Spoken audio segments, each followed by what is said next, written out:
Hello friends, स्वागत है आप सभी का अपने यूट्यूब चैनल एग्ज़ाम रेसर में। आज हम कक्षा 9 का पर्सनली 1.1 मैथ का लेके आए हैं। तो पहला क्वेश्चन है, क्या शून्य एक परिमेय संख्या है?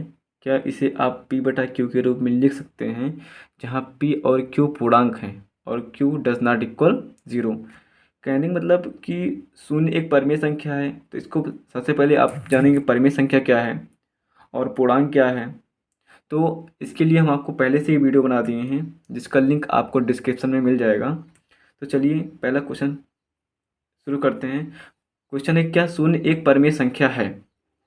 और एक चीज़ और कह रहे हैं, जहाँ p और q क्या है, पूर्णांक है, और q डज नॉट इक्वल 0 भी है। तो चलिए देखते हैं क्वेश्चन को। तो क्या एक शून्य परिमेय संख्या है? तो हम लोग लिखेंगे हाँ। पहला क्वेश्चन हम लोग लिखेंगे हाँ। हाँ, शून्य क्या है, एक परिमेय संख्या है। हाँ, शून्य शून्य एक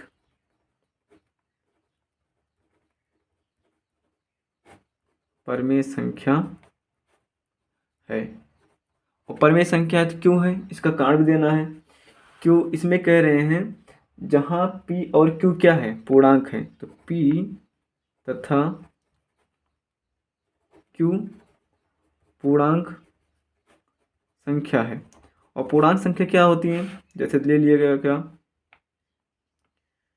2/4, 5/4, 6/7 या 7/6 ऐसे हो गया। तो शून्य एक परिमेय संख्या, तो शून्य बटा जो है हम 3 कर सकते हैं, 0/4 कर सकते हैं, 0/4 तक कर सकते हैं, 0/9 कर सकते हैं।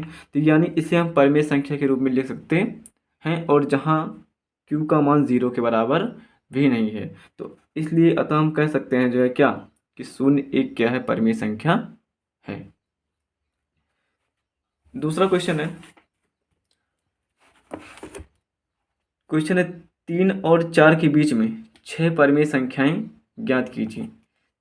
3 और 4 के बीच में 6 परिमेय संख्या निकालना है। तो चलिए देखते हैं। दूसरा क्वेश्चन है, 3 और 4 के बीच में, 3 तथा 4 के बीच में 6 परिमेय संख्या, 6 परिमेय संख्या।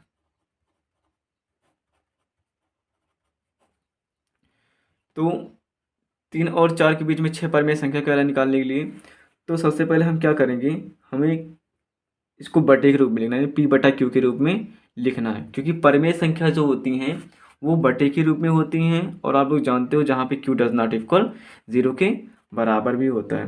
तो सबसे पहले इसको हम बटे में लिखेंगे, तो क्या हो जाएगा, संख्या हमारी हो जाएगी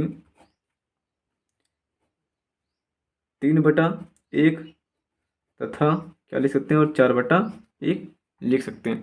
किसी भी संख्या के बटे में अगर कुछ नहीं होता है तो हम बटा 1 कर सकते हैं। और एक चीज़ ध्यान देना, इसमें कह रहा है क्या, कि 3 और 4 के बीच में 6 परिमेय संख्या। अगर 6 कहेगा तो हम 7 निकालेंगे, 7 कहेगा तो 8 निकालेंगे, 5 कहेगा तो 6 निकालेंगे, 3 कहेगा तो 4 निकालेंगे।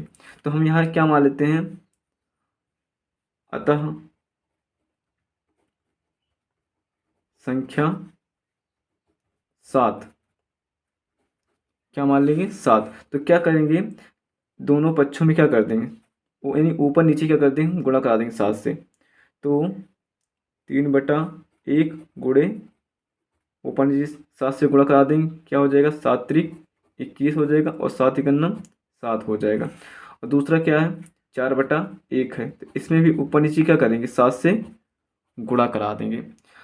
तो 7×4 = 28 हो जाएगा, 7×9 = 7 हो जाएगा।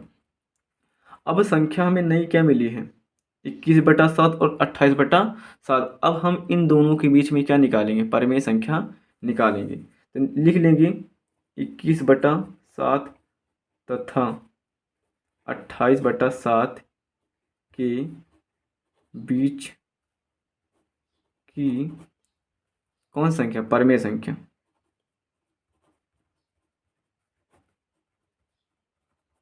परमेय संख्या। तो हो जाएगा क्या, 21 के बाद क्या आता है, 22/7, 23/7, 24/7, 25/7, 26/7 और 27/7। अब काउंट कर लेते हैं, 1 2 3 4 5 6। कितनी परमेय संख्या पूछ रहा था, 6 परमेय संख्या पूछ रहा था। आया कितना हमारा, 6। ये हमारा क्या हो जाएगा, आंसर हो जाएगा। बहुत आसान क्वेश्चन है। देखते हैं तीसरा क्वेश्चन क्या है। तीसरा क्वेश्चन है कि 3/5 और 4/5 के बीच 5 परमेय संख्या हमें ज्ञात करना है। तो 3/5 और 4/5 के बीच 5 परमेय संख्या निकालना है। तो हमने आपको बताया था, अगर 5 कहेगा तो ऊपर नीचे किससे गुणा कराना है, 6 से कराना है। 6 कहेगा तो 7 से कराना है। 7 कहेगा तो 8 से कराना है। वही रूल लगेगा। चलिए देखते हैं, 3/4 और 3/5, 3/5 तथा 3/5 और 4/5 के बीच में, के बीच कितनी परमेय संख्या, 5 परमेय संख्या कह रहे हैं। 5 परमेय संख्या, 5 परमेय संख्या कह रहा निकालने के लिए, तो हम क्या करेंगे, सबसे पहले संख्या लिखेंगे। संख्या क्या हो जाएगा, 3/4। इसमें हम संख्या मान लेते हैं, अतः संख्या बराबर 5 कह रहा तो हम क्या मान लेंगे, 6 मान लेंगे। कितना मान लेंगे, 6 मान लेंगे। और 6 से क्या कर देंगे, ऊपर नीचे हम गुणा करा देंगे। तो हो जाएगा 3/5 गुणे 6 गुणे 6, 6×3 = 18, 6×5 = 30 हो गया।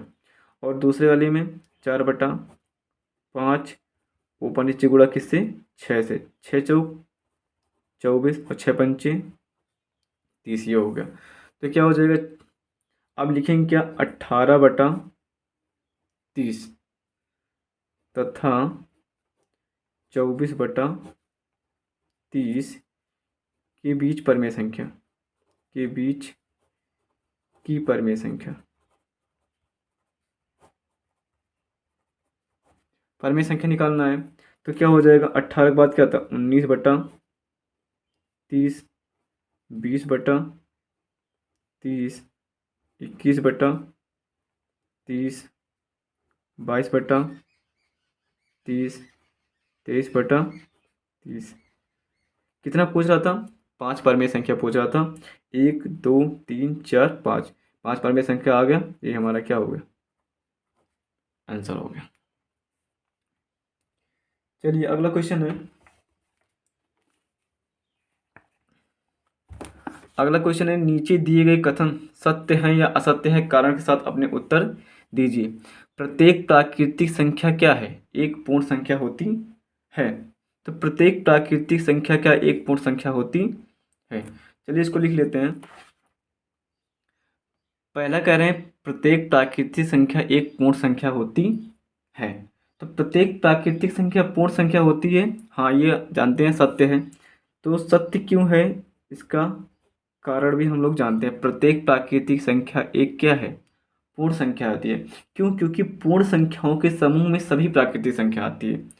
पूर्ण संख्याओं के समूह में लिख सकते हैं हम लोग क्या, कि पूर्ण संख्याओं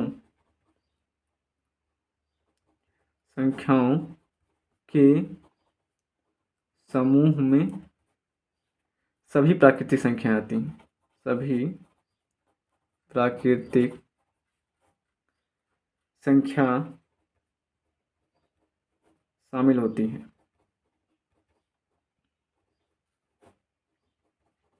क्योंकि प्राकृतिक संख्या जो होती हैं वो 0 से शुरू होती हैं। और पूर्ण संख्याएं भी क्या होती हैं, प्राकृतिक संख्या 0 से लेकर अनंत तक होती हैं।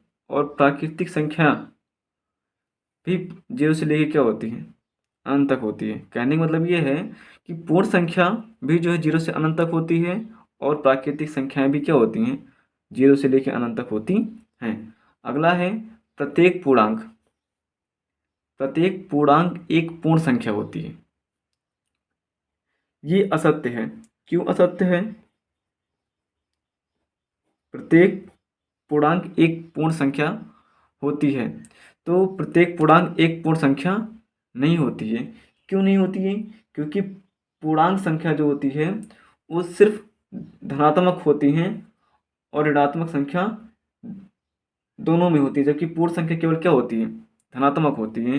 यानी पूर्ण संख्या जो होती है क्या होती है? वो केवल धनात्मक होती हैं और पूर्णांक में जो होती हैं वो क्या होते हैं? धनात्मक और ऋणात्मक दोनों आ जाते हैं। कहने का मतलब लिख सकते हैं पूर्णांक में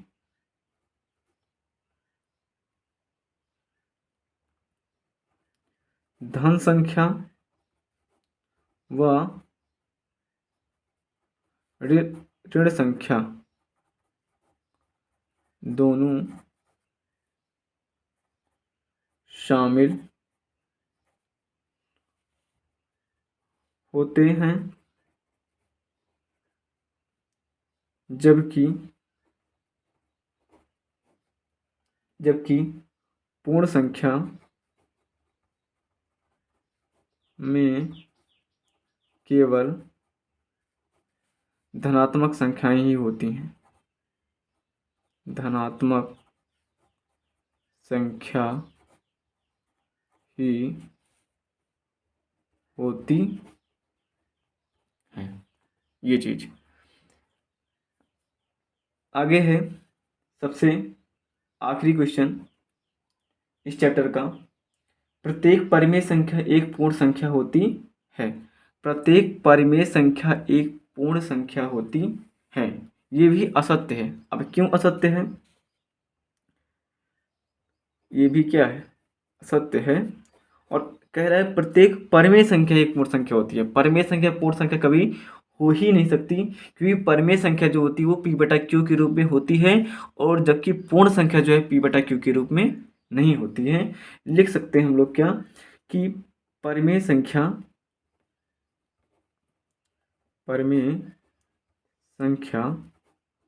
पी बटा क्यू के रूप में होती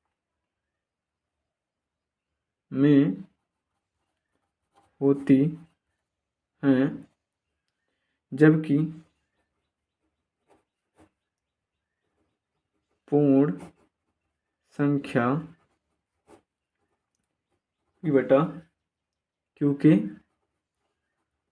रूप में नहीं होती। जैसे क्या हो जाएगा?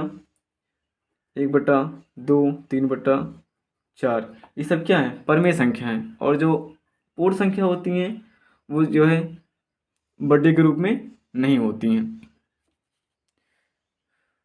तो बस यहाँ तक ये चैप्टर जो है 1.1 ख़त्म हो गया। अब मिलते हैं नेक्स्ट चैप्टर में।